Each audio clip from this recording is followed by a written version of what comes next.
రాజ్యాంగ శిల్పి డాక్టర్ బాబాసాహెబ్ అంబేద్కర్ జయంతి సందర్భంగా మల్కాజ్గిరిలో ఘనంగా వేడుకలు నిర్వహించారు. పార్టీలకు అతీతంగా వివిధ రాజకీయ సామాజిక వర్గాల నాయకులు ఈ కార్యక్రమంలో పాల్గొన్నారు. మల్కాజ్గిరిలో మంగళవారం నిర్వహించిన ఈ కార్యక్రమంలో పలువురు నాయకులు అంబేద్కర్ సేవలను స్మరించారు.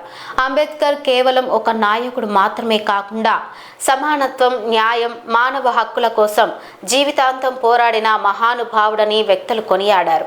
ఈ వేడుకల్లో ఎన్ రామచంద్రరావు, మైనంపల్లి హనుమంతరావు, దళిత సంఘాల నాయకులు, మాజీ కార్పొరేటర్లు ప్రేమ్ కుమార్, క్యానం రాజ్యలక్ష్మి తదితరులు పాల్గొన్నారు. ఈ సందర్భంగా నేతలు కేక్ కట్ చేసి అంబేద్కర్ కు నివాళులు అర్పించారు. చౌరస్తా మీద ప్రతి సంవత్సరము బాబాసాహెబ్ అంబేద్కర్ జయంతి చాలా ఘనంగా స్థానిక ప్రజలు జరుపుకుంటారు. మరి ఈ సంవత్సరం కూడా ఆ స్థానిక ప్రజలతో, స్థానిక కార్యకర్తలతో 135వ బాబాసాహెబ్ అంబేద్కర్ జయంతి నాడు నేను వారికి నివాళులు అర్పిస్తూ రాష్ట్ర ప్రజలకు అంబేద్కర్ జయంతి శుభాకాంక్షలు తెలియజేస్తా ఉన్నాను. బాబాసాహెబ్ అంబేద్కర్ మన రాజ్యాంగ నిర్మాత. రాజ్యాంగంలో అణచివేత వర్గానికి, బడుగు బలహీన వర్గాలకు రిజర్వేషన్లు తీసుకువచ్చి వారిని సమాజంలో సమాన స్థాయిలో ఉంచాలని చెప్పేసి ఏదైతే కలలు కన్నారో ఆ రిజర్వేషన్లు ఈ రోజు తీసుకువచ్చినటువంటి ఘనత అంబేద్కర్ గారిది. అంబేద్కర్ గారి యొక్క మీద కాంగ్రెస్ పార్టీ ఈ రోజు ముసలి కన్నీరు కారుస్తున్న విషయాన్ని మనం గుర్తుపెట్టుకోవాలి. ఒకవైపు వారి నేత చేతిలో రాజ్యాంగ పుస్తకం చేతిలో పెట్టుకుని ఏనాడు కూడా అంబేద్కర్ గారిని వారు ఆదరించింది లేదు, వారిని అభిమానించింది కూడా లేదు.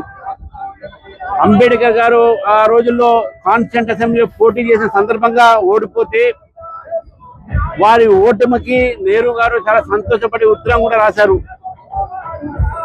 అంబేద్కర్ గారిని ఎప్పుడు కూడా కాంగ్రెస్ పార్టీ ఆదరించలేదు కాబట్టి కాంగ్రెస్ ఇతర ప్రభుత్వంలోనే వారికి భారతరత్న వచ్చింది. నరేంద్ర మోదీ గారు వచ్చిన తర్వాతనే వచ్చిన ప్రభుత్వము అంబేద్కర్ గారి యొక్క జీవిత చరిత్రని గుర్తించి మరి వారు పుట్టినటువంటి స్థలం మహూ దగ్గర నుంచి వారి యొక్క చదువుకున్నటువంటి స్థలాల లండన్ లో గదులైతే ఏంది, నాగ్పూర్ లో వారు చదువుకున్నటువంటి విషయం అయితే ఏంది, బాంబేలో వారు నివసించిన స్థలాలు అయితే ఇవన్నీ కూడా అక్వైర్ చేసుకొని పంచతీర్థి కింద అంబేద్కర్ గారికి గౌరవ ఒక స్థానాన్ని ఇవ్వడం జరిగింది నరేంద్ర మోదీ గారు. రాజ్యాంగాన్ని కాలరాసింది కాంగ్రెస్ పార్టీ.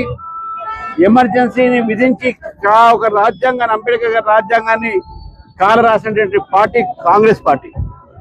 కాబట్టి ఈ రోజు కాంగ్రెస్ పార్టీ కేవలం చేతిలో రాజ్యాంగ పుస్తకం పెట్టుకుంటే రాజ్యాంగాన్ని గౌరవించేది కాదు.